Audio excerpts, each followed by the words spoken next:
Okay everyone, how do we take Fallout and Skyrim but make them better? Re-release them. You, my friend, are a genius! Guys, give me more ideas. Add more content. The community does that for us. Patch the bugs. No! Maybe make them in space. What did you say? I said maybe make them in space. What is your name, son? It's... Oh, of course, how could I forget? Yeah, I knew that. Technically, we already did that in Fallout 3, so... No one asked. All right, everyone, let's get to work. And just like that, Starfield was born. Take everything great about previous Bethesda games, not you. Add a dash of Star Wars, sprinkle in a little bit of Cowboy Bebop, and you've got yourselves the making of an amazing RPG. Past couple of years have been rough for the AAA gaming scene to say the least, and Bethesda is no exception, so it only makes sense a majority of gamers are cautiously optimistic in regards to Starfield. But after dedicating over an entire day of my life playing this game, I can confidently say Starfield has the potential to save gaming.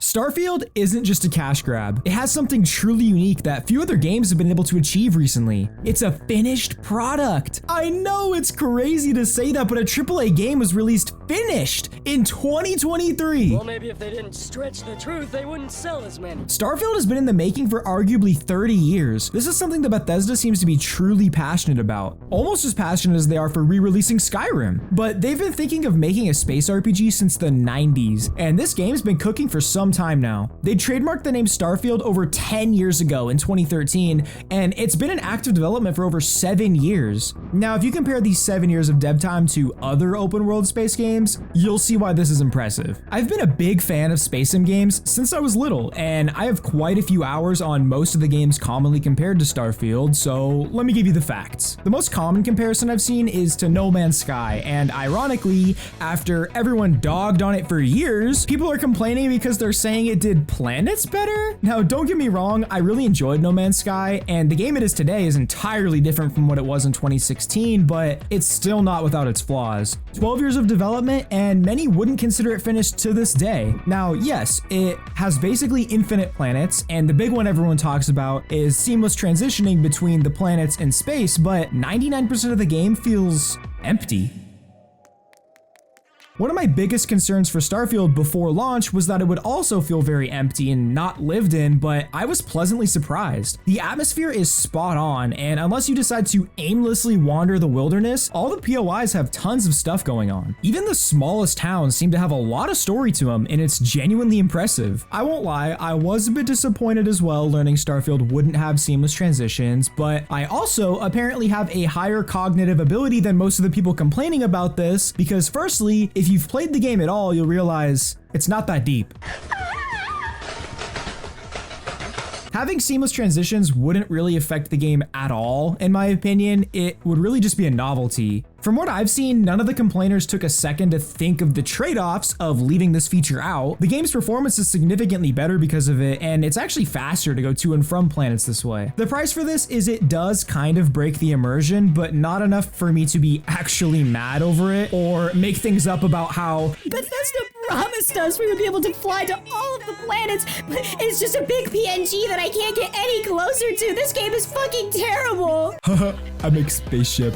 There's also people comparing it to Star Citizen, and if you've played Star Citizen, the comparisons don't really hold up. That game's been in development for over 13 years, and it raised $500 million just to be eternally stuck in alpha and charge more money for an in-game spaceship than a real-life car. I personally find many parts of Starfield to be most comparable to Destiny 2. I know some of you might not get what I mean at first, but hear me out. Just like in Starfield, you have to fast travel to new locations. They just hide their loading screens behind a little animation, but that's because in Starfield it loads in like 2 to 3 seconds, and in D2 it's closer to like 20 to 30 seconds. It's just the main difference is you can actually fly your spaceship in Starfield, and it's not just a cosmetic. You have to farm every Tuesday on the solar equinox of the third moon rising using the Whisper of the Cock. The last comparison, and the one I find most interesting, is to Cyberpunk 2077. This game made a huge comeback from its interesting launch in 2020. This is another game pretty different from how it was at launch, and the anime was actually amazing. But anyways, how are these two games similar? Well, they're both first-person open-world RPGs in a sci-fi setting that let you make your own decisions which affect the story. Go ask a boomer what that means. And similarly to No Man's Sky, people are once again comparing Starfield to a game infamous for being virtually unplayable at launch. Same thing as before, the current version of Cyberpunk is pretty solid, but the argument still stands. They've had almost 3 years after launch to add and fix things. My favorite comparison I've been seeing while doing my daily industrial Chinese brainwashing, glory to Xi Jinping, is most people comparing not the gunplay, not the characters, not the vehicles, but the fucking water physics in a space game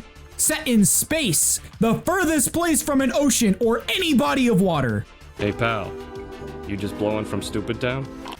Okay, I know it's supposed to be funny. I did do a little kawaii anime girl giggle the first time I saw it, but there's people who are legitimately upset that the water physics in Starfield don't really exist, like, at all.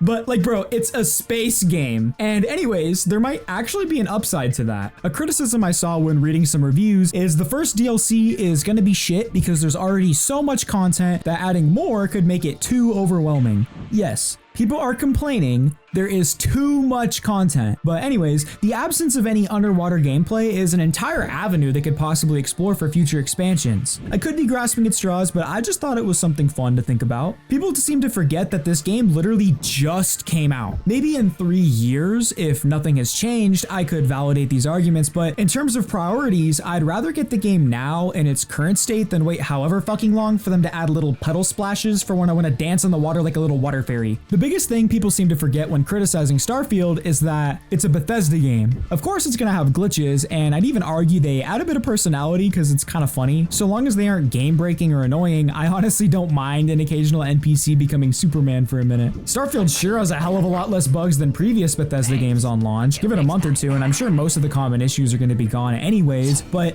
this isn't what I mean when I say people forget it's a Bethesda game. What is the one thing that completely changes all of your playthroughs, adds hundreds more hours of free content, new items, locations, fuckable NPCs, flying trains? That's right, mods. Only a few days after the official release, there's already close to 2,000 mods on Nexus alone. Just wait until it's on the Steam Workshop. I'm sure you've seen those videos, playing Skyrim with 69,429 mods. You won't recognize it. And usually they're right. I've seen clips of modded Skyrim that look like they were taken straight out of Ready Player One. And this is all being done on a 13-year-old game. That's older than most of the current Call of Duty fan base. Just imagine what kinds of crazy shit we're gonna see from Starfield mods in only a few months from now. And all you Starfield haters, trust me, I'm sure someone's gonna make a realistic water physics mod very soon. So why is Starfield so important? Well, let me give you the quick answer. It simply raises the bar for first-person RPGs. Now let me elaborate. The launch of Starfield, right after the launch of Baldur's Gate, is going to bring a new standard to the RPG genre. We've been getting loads of games that are unfinished, lacking content, or just simply aren't good. Maybe it's more accurate to say they just need to be updated for years and years after launch to get to the remotely playable state promised in the first place, but you get the point. The standard for what's called a AAA game and slapped with a $70 price tag keeps slipping while the price keeps raising like my damn McDonald's cheeseburger. Then the developers have the balls to charge an extra $20 to $40 to get all of the promised content, all while releasing cosmetics more expensive than most fully developed games. Or they just gaslight you by slapping a free-to-play tag on it, but games like that usually make you pay with something other than money. Nothing is truly free. Not only is Starfield a welcome addition to the RPG genre, but also to the space sim genre. Nearly all of the recent space sim games have been overly ambitious, and it shows on release. Instead of making small steps to an inevitably incredible sci-fi experience, it seems like developers are just trying to skip a step and go straight to the 100% lore accurate scale model realistically simulated infinitely generated universe. And yeah, that would be fucking sick, but I personally don't feel gaming is to a point where anyone could make a game like that fun. Unless of course your definition of fun is aimlessly wandering an empty void, and in that case, have at it. As someone who enjoys sci-fi games, my hopes are that Starfield can inspire a new wave of amazing space sim games, just like Titanfall did with the mech genre. Or who knows, maybe someone will just mod the entirety of what would be Titanfall 3 into Starfield. So what's the verdict on Starfield? Is it worth your time and money? Well, if you're watching this video, I'd say yes. I've been absolutely loving this game. I have over a day of gameplay and barely even touched the main story. Just recently, I finished the Ryujin Industries questline, which is essentially an Apple employee simulator. It has you doing the normal stuff they do, like corporate espionage, incriminating your coworkers, completely collapsing rival companies so you can purchase them, you know, just like chill stuff. And on top of all that, there's an Among Us subplot with an imposter you have to discover. It was honestly more interesting than the main story at times. Granted, I've only done the first couple of missions, but I've been hearing tons of people say the same thing about other side quest lines. Not to say the main story is weak, but more to credit how actually interesting most of the side quests are. It's also super freaking fun to build your ship. I was kind of worried it would end up being complicated, but it really isn't, and you can make some cool stuff. This is my child, the Cum Crusader. He is very formidable, very intimidating. Another cool thing I've seen is a lot of people have been making famous spaceships in Starfield, and they look pretty sick to me. You can also build a whole ass base pretty much wherever you want. I know you can get slaves to work there and mine stuff for you or something like that, but I honestly haven't touched this part of the game at all yet. I've been too busy fucking it up in the Cum Crusader with my boy Barrett. Starfield has so much to offer. It seems like there's tons to do and the universe feels truly lived in. And if you were sad about the absence of something cool like shouts from Skyrim or VATS from Fallout, well, there's still some cool stuff in store. I won't spoil anything if you haven't played the game yet, but I don't think Bethesda mentioned the ability to become an all-powerful intergalactic space god much in the trailers. If anything, the biggest criticism I have is the same one I mentioned earlier. There's too much content, and it's not just all filler. Of course, there's other valid criticisms, like sometimes the enemies can be a bit too bullet spongy, and the AI isn't always as intelligent as Bethesda tries to make it seem, but if you don't mind a bit of modding, those issues can be fixed pretty easy. Also, the soundtrack is definitely no Skyrim. I listened to the whole thing, and it's not bad, but I didn't really find it memorable. Most of the songs kind of sounded the same to me.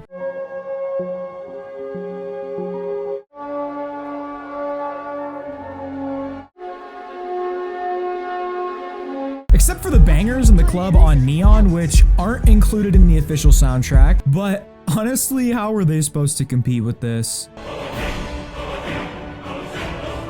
Sends shivers down my Bucci every time. Most, if not all, of the hate I've seen in regards to Starfield either comes from people spreading misinformation for the sake of clout, or people hating just to hate because they either don't like Bethesda or they just can't allow for anyone to like anything ever. Of course, that should be expected from the internet, but my point is to take any criticism, both negative and positive, with a grain of salt. Overall, Starfield is a game I think can truly save gaming. It shows big companies like Bethesda are starting to respond to the complaints of gamers and learning from their past mistakes, something that can't be said about all dev studios, but hopefully the good faith will start to rub off. And for all of our sake, I really hope it does. You know, at least Starfield being a good game didn't prompt developers to complain about how the game is too good, so that's a plus. If you enjoyed this video, you should totally check out this other one because the algorithm loves that and that would make Daddy Devskoi very happy. Love you, bye.